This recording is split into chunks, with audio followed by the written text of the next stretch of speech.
маҷлиси платформаи миллии ҷумҳурии Тоҷикистон оид ба паст кардани хавфи офатҳои табиӣ таҳти раёсати раиси платформаи миллӣ муовини сарвазири ҷумҳурии Тоҷикистон Сулаймон Зиёзода ва дигар роҳбарони вазорати идораҳо шарикони рушд баргузор шуд. дар ҷаласа масъалаҳо вобаста ба тадбирҳои коҳиш додани хатари офатҳои табиӣ, татбиқи стратегияи миллӣ оид ба паст кардани хавфи офатҳои табиӣ барои солҳои 2019-2034, стратегияи миллӣ ва ҳамкории байналмилалии ҷумҳурии Тоҷикистон, барномаи миёнамуҳлати давлатӣ оид ба ҳифзи аҳолӣ ва ҳудуд аз ҳолатҳои фавқулода барои солҳои 2023-2028, стратегияи ҳифзи молиявӣ аз офатҳои табиӣ барои давраи то соли 2037, инчунин татбиқи барномаҳо ва лоиҳаҳо дар соҳаи коҳиш додани хатари офатҳои табиӣ дар Тоҷикистон баррасӣ шуданд.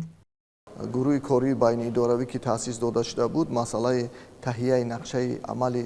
нави барои солҳои 2026-2028 барномаи миёнамуҳлати давлатӣ оид ба ҳифзи аҳолӣ ва ҳудуд аз ҳолатҳои фавқулода таҳия карданд ва онро низ баррасӣ мекунанд. ва умуман дар ин маҷлис масъалаҳои ки аз ҷониби созмонҳои байналмилалӣ лоиҳаҳои нав, барномаҳои нав ки барои солҳои оянда таррезӣ мегарданд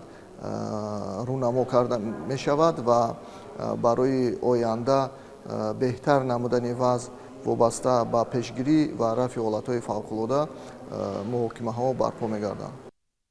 зимни ҷаласа дар хусуси бартарафсозии ҳолатҳои фавқулода, коҳиш додани ҳолатҳои ногувори табиӣ аз тарафи иштирокчиён андешаҳои судманд баён шуданд, зеро офатҳои табиӣ ҳамасола сабаби талафоти ҷонӣ ва зарари зиёди молиявии моддӣ мешаванд. аз ҷумла ба маҳаллаҳои аҳолинишин таъсири манфӣ расонида боиси харобшавии инфрасохтор ва монеи рушди минбаъдаи иҷтимоию иқтисодии давлатҳо мегарданд. аз ин рӯ масъалаи паст кардани хавфи офатҳо аз ҷумлаи масъалаҳои рӯзмарраи глобалӣ ба монанди обу иқлим мебошанд ва дар ин самт рушди ҳамкориҳои дуҷониба ва бисёрҷониба хеле муҳим мебошад. гуфта шуд ки бо мақсади ҳалли ин масъалаҳо ҳукумати ҷумҳурии Тоҷикистон иқдомҳои заруриро ба роҳ мондааст. Тоҷикистон яке аз аввалин давлатҳоест ки платформаи миллӣ таъсис дода стратегияи миллӣ оид ба паст кардани хавфи офатҳои табиӣ барои солҳои 2019-2034-ро бо ҳадафҳои мушаххас қабул ва амалӣ мекунад. ҳамин тавр иштирокчиёни ҷаласаи платформаи миллӣ доир ба масъалаҳои рафъи оқибатҳои офатҳои табиӣ ва истифодаи самараноки воситаҳои ҷудогардида